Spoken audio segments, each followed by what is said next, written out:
Hello everyone, this is Manish. Welcome back to my YouTube channel vector MKS. आज के इस video में जो हम डिस्कस करेंगे क्रॉप प्रोडक्शन एंड मैनेजमेंट के बारे में। ठीक है, जो पहला ही चैप्टर है क्लास 8 का साइंस का, तो इसको हम देखेंगे। उन हर सारे पॉइंट्स को हम डिस्कस करेंगे जो काफ़ी महत्वपूर्ण है। तो सबसे पहले मैं ये चीज़ पढ़ने से पहले मुझे ये समझना होगा कि एग्रीकल्चर क्या होता है। ठीक है, एग्रीकल्चर किसे कहते हैं? तो याद रखिएगा, एग्रीकल्चर क्या है कि एक ऐसा जो लैंड है, एक ज़मीनी भाग है जिसको जो है क्या किया जाता है, प्लाउफिंग करके जो है वहाँ पे प्लांट्स का ग्रोइंग किया जाता है या एनिमल्स को जो है एक शेल्टर दिया जाता है। तो वो जो है पूरी की पूरी जो चीज़ें हैं वो एग्रीकल्चर में कवर होती हैं। एग्रीकल्चर में बहुत सारे ब्रांचेज हैं, ये भी एग्रीकल्चर चूँकि साइंस का एक ब्रांच है, तो वहाँ पे हम इन सारी चीज़ों को डिस्कस करेंगे। तो सबसे पहला ही यहाँ पे आप देख सकते हैं लिखा हुआ है, in order to provide food our growing populations we need to adopt certain agriculture practices. यानी कि जैसे जैसे पॉपुलेशन जो है बढ़ता जाए उसके हिसाब से जो है जो खाने की आवश्यकता है, रहने की शेल्टर की आवश्यकता है, उन सारी चीज़ों का जो प्रैक्टिसेस है, जो जो चीज़ें हम करते हैं उन चीज़ों की परिपूर्ति के लिए वो चीज़ें जो है एग्रीकल्चर में कवर होंगी। ठीक है, तो कहा जाता है कि अगर same kinds of plants grown and cultivated at the place constitute a crop. यानी कि कहने का मतलब ये है कि एक जो प्लांट्स होते हैं वो सेम टाइप के, वो जो है कल्टिवेटेड यानी कि एक जो है बॉर्डरिंग एरिया में जो है क्या करते हैं, कल्टिवेट किए जाते हैं और वहाँ से जो है वो क्रॉप को जो है प्रोडक्ट किया जाता है, प्रोडक्शन होता है और देन जो उसका मैनेजमेंट किया जाता है। तो आज के इस वीडियो में जो हम पूरा जो है यही डिस्कस करेंगे कि किस तरह से जो है क्रॉप का प्रोडक्शन होता है और किस तरह से जो है मैनेजमेंट होता है। क्योंकि हमको पता है कि जो भी जितने भी टाइप्स के क्रॉप्स होते हैं वो सीजनली होते हैं। ठीक है, यानी सीजन के हिसाब से ही क्रॉप का ग्रोइंग होता है। यानी कि दो या तीन फैक्टर ऐसे हैं जो किसी भी क्रॉप के प्रोडक्शन के लिए जो है महत्वपूर्ण है। सबसे पहले तो हमको ये समझना होगा कि कोई भी क्रॉप के ग्रोइंग के लिए जो है सीज़न कौन सी होगी। ठीक है, सीज़न डिपेंड करेगा। उसके बाद जो है दूसरा पॉइंट जो डिपेंड करेगा वो है वहाँ की सॉइल क्या है, यानी कि क्रॉप के लिए मिट्टी भी डिपेंड करेगा। ठीक है, जैसे क्ले सॉइल हुआ, सैंडी सॉइल हुई, तमाम तरह के सॉइल हैं, उसी तरह से सीज़न भी वहाँ पे जो है डिपेंड करेंगे। तो बेसिकली जो है दो तरह के जो है सीजनल जो क्रॉप होते हैं, पहला जो है रबी क्रॉप और दूसरा जो है खरीफ क्रॉप। ठीक है, तो रबी क्रॉप और खरीफ क्रॉप के लिए बताया गया कि जो रबी क्रॉप होता है वो जो है उसमें आपके आ जाएंगे गेहूँ, चना, ये सारी चीज़ें। और ये कब जो है रबी क्रॉप को बोया जाता है, तो ये स्टार्टिंग में जब ठंडी की स्टार्टिंग होती है यानी कि नवंबर के महीने में जो इसे बोया जाता है और मार्च से अप्रैल के महीने में जो है इसको जो है कटाई किया जाता है, यानी कि जो है हार्वेस्टिंग कर लिया जाता है। वहीं अगर बात करें खरीफ क्रॉप की, तो खरीफ क्रॉप जो है इसकी जो ग्रोइंग है वो जो है यानी कि इसकी बुआई जो है इसे जो है हम अगस्त या सितंबर के महीने में जो है इसे यानी कि बोते हैं और देन जो है ये आकर के जो अक्टूबर के महीने में जो है इसकी कटाई कर ली जाती है। तो इस तरह से जो है ये जुलाई और अगस्त के महीने में ही इसको बोया जाता है और आकर के जो अक्टूबर सितंबर के महीने में इसकी जो है कल्टीवेशन हार्वेस्टिंग हो जाती है। तो इस तरह से जो है दो तरह की खरीफ क्रॉप में जो हम देखेंगे तो हमारे यहाँ पे एक सबसे महत्वपूर्ण जो क्रॉप है जिसे हम पैडी कहते हैं, धान की खेती, वो खरीफ क्रॉप में आ जाते हैं। तो इस तरह से जो है ये सारी चीज़ें, लेकिन हम उन चीज़ों के क्रॉप ग्रोइंग या प्रोडक्शन के सारे जितने भी प्रैक्टिसेस हैं उसके बारे में हम डिस्कस करेंगे। कोई भी क्रॉप को ग्रो करने से पहले हमको ये समझना ज़रूरी है कि किन किन प्रोसेस से हो करके जो है वो पूरा जो है जो क्रॉप के सीड हैं या जो भी चीज़ें हैं वो कैसे वहाँ प्रोडक्शन से लेकर के कितने प्रैक्टिसेस होते हैं, उन सारी चीज़ों को हम डिस्कस करेंगे। ठीक है, तो सबसे पहले जो है हम क्या करते हैं, प्रिपरेशन ऑफ सॉइल करते हैं, यानी कि सॉइल को प्रिपेयर्ड करते हैं। और वो जो है कैसे होता है प्रिपरेशन, सबसे पहले जो उसकी प्लाउफिंग यानी कि खेत की जुताई किया जाता है, देन लेवलिंग किया जाता है। वहाँ पे एक प्लाउफ के बाद एक लेवलर होता है, उसके थ्रू जो है लेवलिंग किया जाता है ताकि जो है जो लैंड जो है वो पूरा जो है ये इक्वल हो जाए, उबड़ खाबड़ ना हो। उसके बाद देन क्या करते हैं हम सोइंग ऑफ सीड करते हैं। यहाँ पे आप देख सकते हैं सेकेंड जो प्रोसेस है सोइंग ऑफ सीड, और वो ताकि हर एक जगह पर, हर एक एरिया में जो यील्ड में जो है अच्छे तरीके से जो वो फैल जाए। उसके बाद जो है उससे पहले एक और चीज़ छूट गया है, हेल्दी सीड को पहचानेंगे, यानी कि अच्छा सीड कौन सा है उसके लिए जो हम एक टेस्ट अपनाएंगे, जो उसे क्या करते हैं पानी में भिगो देते हैं। अगर वो जो सीड जो अच्छा रहता है सीड वो जो है नीचे बैठ जाता है, बाकी जो खराब हैं सीड वो हेल्दी नहीं है वो ऊपर तैरने लगते हैं, तो उसे छान करके निकाल दिया जाता है। बाकी के जो बचे सीड हैं उसको जो है सोइंग किया जाता है। तो इस तरह से जो है सोइंग भी कई मेथड से होता है, बाय सोइंग आवर हैंड्स के थ्रू या जो है ड्रिल्स के थ्रू जो है हम खेतों में जो उसको सोइंग करेंगे। तो इस तरह से जो यहाँ पर हम सबसे पहले तो देख लिया कि प्रिपरेशन ऑफ सॉइल के होगा पहला पॉइंट। दूसरा चेक करेंगे कि जो सीड है वो हेल्दी है कि अनहेल्दी है। तीसरा जो पॉइंट्स हमारा ये है कि वहाँ पे हम क्या करेंगे, सोइंग ऑफ सीड करेंगे, जब हम चेक कर लेंगे हेल्दी और अनहेल्दी है। उसके बाद जो नेक्स्ट पॉइंट से हमको जो है इनके जो न्यूट्रिशंस प्रोटीन जो भी चीज़ें हैं उनके लिए जो है इनरिचमेंट के लिए जो हमें क्या करना पड़ेगा, कुछ ऑर्गेनिक चीज़ें मिलानी पड़ेगी, जैसे मैन्योर एंड फर्टिलाइजर्स वगैरह का इस्तेमाल करना होगा, ताकि जो हमारा क्रॉप है वो प्रॉपर तरीके से उसको जो है न्यूट्रिशन वगैरह मिले और अच्छी तरीके से उसका प्रोडक्शन हो। तो तमाम तरह के अलग अलग तरीके के जो क्रॉप हैं, अलग अलग वैरायटीज़ थे, वहाँ पे हम देखेंगे उसको, ठीक है। तो यहाँ तक कि ये सारी चीज़ें हो गया।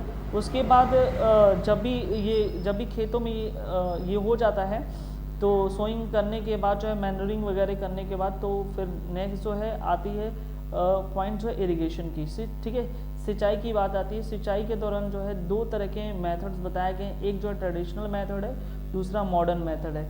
ट्रेडिशनल मेथड में क्या होता है कि पुराने ज़माने में जिस तरह से सिंचाई होती थी उसको जो ट्रेडिशनल मेथड कहा जाता था। कई बार जो है पुराने ज़माने में कुएं से सिंचाई होती थी, रहट सिस्टम था, ये सारे के सारे जो है ट्रेडिशनल मेथड कहलाते हैं। उसके बाद नेक्स्ट जो है मॉडर्न में आते हैं। तो मॉडर्न में दो तरह के हैं, एक जो है ड्रीप इरिगेशन मेथड है, एक ड्रीप इरिगेशन मेथड है, दूसरा जो स्प्रिंकलर है, ठीक है। तो ड्रीप इरिगेशन मेथड में क्या होता है कि पौधे के जस्ट जड़ के नीचे ही जो है पानी बूंद बूंद करके ड्रिप करके जो है गिरेगा और वहाँ से उसको पानी की बचत होगी। इसके वजह से ये ड्रिप इरिगेशन मेथड अपनाया गया है और दोनों जो है पानी की बचत को देखते हुए दोनों सिस्टम अपनाए गए इरिगेशन के। दूसरा जो है सिस्टम है इस स्प्रिंकलर का। स्प्रिंकलर में जो है ये छिड़काव मेथड इसके कहते हैं, यानी कि पानी को जो है ये पूरा छिड़कता है और इस जैसे कि क्या होता है कि पूरे जो खेतों में क्या होता है कि पानी को भर दिया जाता है, ठीक है। तो यहाँ से पानी जो है नुकसान काफ़ी ज़्यादा होता है, पौधे के अलावा जो बचे हुए जो लैंड वाले पोर्शन है वहाँ पे भी पानी इकट्ठा हो जाता है। इसकी बचत के लिए जो ये दोनों ड्रिप इरिगेशन और स्प्रिंकलर मेथड का जो है यहाँ पे उपयोग किया गया है, ठीक है। उसके बाद हम नेक्स्ट पॉइंट्स को देखते हैं। वीडिंग सिस्टम, वीडिंग पॉइंट्स आते हैं। वीडिंग का मतलब ये है कि जो भी अनवांटेड प्लांट्स हैं, जो चीज़ें क्या करती हैं, जो हमारे रियल में जो क्रॉप हम जो कल्टीवेट कर रहे हैं या जो ग्रो करा रहे हैं क्रॉप को, उसके लिए जो है ये नुकसानदायक होते हैं। इसलिए जो है इन अनवांटेड प्लांट्स को जो है बाई किसी भी मेथड या जो है केमिकल मेथड से या जो है जो भी इंस्ट्रूमेंट है उसके थ्रू जो है इसको निकालने की प्रक्रिया ही वीडिंग कहलाती है। उसके बाद देन जो है जब हमारा क्रॉप मैच्योर हो जाता है तो वहाँ पे जो हम हार्वेस्टिंग का काम करते हैं। Harvesting is the cutting of the mature crop manually by the machines. By hand से भी हार्वेस्टिंग हो सकता है और मशीन से भी हार्वेस्टिंग होगा, ठीक है। उसके बाद जो है जब हार्वेस्टिंग हो जाता है तो हम क्या करते हैं, कटाई के बाद जो है पौधे से ग्रीन को अलग करते हैं, ठीक है। तो पौधे से ग्रीन को अलग करना ही थ्रेशिंग कहलाता है, ठीक है। तो याद रखिएगा हार्वेस्टिंग जो है ज़मीन से पौधे को जो है अलग करना हार्वेस्टिंग कहलाता है। उसके बाद देन जो है पौधे से जो है ग्रीन को अलग करना थ्रेशिंग कहलाता है। थ्रेशिंग करने के बाद जो है क्या होता है कि हमारा जो अगला पॉइंट आता है वो होता है स्टोरेज की, ठीक है। तो स्टोरेज के बारे में हम देख लेते हैं। स्टोरेज में तो ये क्या होगा कि स्टोरेज में जो है प्रॉपर तरीके से जो है अच्छे तरीके से जो है हम उसमें क्या करते हैं पेस्टिसाइड वगैरह जो है, ताकि जो छोटे छोटे माइक्रो ऑर्गेनिज्म हैं उससे बचाने के लिए जो उसमें चीज़ें लगा करके उसको स्टोरेज करते हैं। कई बार गाँव वगैरह में जो है और जो नीम की पत्तियाँ होती हैं उसको डाल करके रखा जाता है, उससे भी जो है माइक्रो ऑर्गेनिज्म प्रोड्यूस नहीं हो पाते हैं और वो जो है अच्छी तरीके से जो है ग्रीन का हम लोग स्टोरेज कर लेते हैं, ठीक है। तो स्टोरेज हो गया यहाँ पे। उसके बाद जो है ये चीज़ें कोई भी चीज़ एनिमल हस्बेंड्री की बात करते हैं, कोई भी चीज़ अगर फूड जो ऑब्टेन्ड होता है एनिमल के थ्रू, ऐसे साइंस के ब्रांच को है एनिमल हस्बेंड्री कहते हैं, ठीक है। उसके बाद फर्टिलाइज़र, यहाँ पे एक पॉइंट्स है इसमें पहले चैप्टर में, तो या इसे कहते हैं इनऑर्गेनिक, ऐसा इनऑर्गेनिक कंपाउंड जो क्या करता है, न्यूट्रिएंट्स का काम करता है, जिसके अंतर्गत नाइट्रोजन होता है, पोटेशियम होता है और फास्फोरस होता है। इसे शॉर्ट में NPK के नाम से भी जानते हैं, नाइट्रोजन, फास्फोरस और पोटेशियम। यही जो है फैक्ट्रीज में बनाया जाता है यूरिया, जिसका फार्मूला होता है NH2CONH2, ठीक है, यूरिया हो गया। उसके बाद अमोनिया होता है NH3, उसके बाद सल्फेट हो गया SO4, ठीक है, पोटास हो गया ये K। इस तरह से जो है इन सारी चीज़ों को मिला करके जो है यहाँ बनाया जाता है, जो है ये फर्टिलाइज़र बनाया जाता है। दूसरी बात एक चीज़ और समझिए कि जो फर्टिलाइज़र में जो यूरिया है, ठीक है, जिसे हम इसका फार्मूला लिखें, यूरिया एक ऐसा पहला कंपाउंड है जिसे जो है लैबोरेटरी में जो है बनाया गया था, सबसे पहला कंपाउंड है। तो ये चीज़ यहाँ पे ध्यान से समझिएगा। उसके बाद फर्टिलाइज़र के बाद जो है हम यहाँ पे कुछ ऐसे डिफाइंड टर्म है, उसको भी हम देख लेते हैं। कल्टीवेटर की बात करते हैं, ठीक है। कल्टीवेटर क्या होता है, ये जो है प्लाउफिंग के दौरान एक यूज होने वाला ऐसा इंस्ट्रूमेंट है जो ड्राइवन बाय ट्रैक्टर के द्वारा खींचा जाता है, ठीक है। ये जो सेव लेबर टाइम को बचाने के लिए यूज़ किया जाता है प्लाउफिंग के लिए, उसे कल्टीवेटर कहते हैं। हो का नाम आप जानते हैं, हल जिसे कहते हैं, ठीक है। ये जो है रिमूविंग वीड्स वगैरह भी, वीडिंग के लिए भी काम किया जाता है। फिर उसके बाद जो है इरिगेशन की बात करते हैं। इरिगेशन में वाटर टू क्रॉप प्लांट्स पहुंचाने के लिए जो है कुएं, कैनाल्स और वाटर रिजर्वर के द्वारा जो है वहाँ पे पहुँचाया जाता है। तो इस तरह से मेथड ऑफ इरिगेशन में जो है मैं पहले ही डिस्कस कर चुका हूँ कि एक जो ट्रेडिशनल मेथड है, मॉडर्न मेथड है। ट्रेडिशनल में मोट, चेन पंप, ढेकली, रहट, ये सारी चीज़ें मैंने बता दी है। स्प्रिंकलर सिस्टम और ड्रिप इरिगेशन सिस्टम की बात करते हैं। हार्वेस्टिंग बता दिया, स्टोरेज बता दिया, हार्वेस्टिंग बाद स्टोरेज हो गया। मैनरिंग की बात करते हैं, डिकम्पोजिशन प्लांट एनिमल वेस्टेज के लिए। मैन्योर क्या होता है, जो भी वेस्ट हैं वगैरह, काउ डंक हुआ, एनिमल बोन्स हुआ, जो भी सड़े गले चीज़ें हैं, सब्जियां, पत्तियां वगैरह, सबको जो एक गड्ढे में जो है क्या किया जाता है, सड़ाया जाता है। जो माइक्रोब्स वहाँ पे प्रोड्यूस होकर के उसको जो है सड़ाने का काम करते हैं, और वो ही आगे चल करके जो है मैन्योर कहलाता है।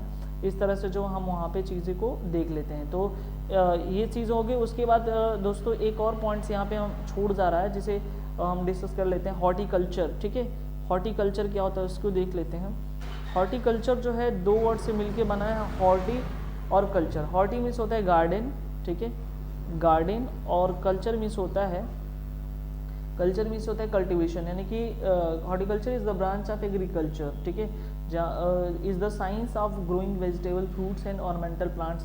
यानी कि क्या होता है कि एक ऐसा साइंस का ब्रांच है जहाँ पे वेजिटेबल, देखिए तीन चीज़ें हम यहाँ पे देख रहे हैं, वेजिटेबल, उसके बाद जो दूसरा पॉइंट्स हमारे क्या, फ्रूट्स, वेजिटेबल क्या, फ्रूट्स, और तीसरा जो है क्या है, ऑर्नामेंटल प्लांट्स, यानी कि कुछ ऐसे जो दवाएं वाला प्लांट्स है, ठीक है, जैसे मिंट्स वगैरह हुआ, और भी बहुत सारे प्लांट्स हैं जहाँ जिससे जो है जो दवाएं ऑर्नामेंट वगैरह बनाना चाहते हैं, उन सारे प्लांट्स को जो है अगर संबंधित चीज़ें स्टडी करते हैं तो उसे कहते हैं हॉर्टिकल्चर, ठीक है। इतने सारे पॉइंट्स जो हमने डिस्कस किया, जो चैप्टर फर्स्ट क्लास 8 के लिए इम्पॉर्टेंट है, इन सारी चीज़ों को आप देख लीजिएगा काफ़ी ध्यान से। हर एक चीज़ों को हमने जो है कवर कर दिया है, क्या क्या चीज़ें हैं, क्या क्या इरिगेशन। उसके बाद एक और चीज़ हो गया है लाइव स्टॉक के बारे में, ठीक है, ये भी हम देख लेते हैं। लाइव स्टॉक क्या होता है, लाइव स्टॉक उसे कहते हैं ऑल यूजफुल डोमेस्टिक एनिमल्स, यानी कि हमारे लिए जितने भी पालतू जानवर हैं जो हमारे लिए यूज़फुल हैं, हमारी लाइफ के लिए यूज़फुल हैं, उन सारी चीज़ों को लाइव स्टॉक करते हैं। तो आई होप ये चीज़ें आपको समझ में आएगा। यदि ये वीडियोज़ अच्छा लगा तो आप जो है हमारे चैनल को सब्सक्राइब करें और अपने दोस्तों को शेयर करना ना भूलें, और बेल आइकन को ज़रूर से ज़रूर दबाएं, ताकि जो है आने वाले नेक्स्ट वीडियो जो आपको सबसे पहले प्राप्त हो। Thank you very much.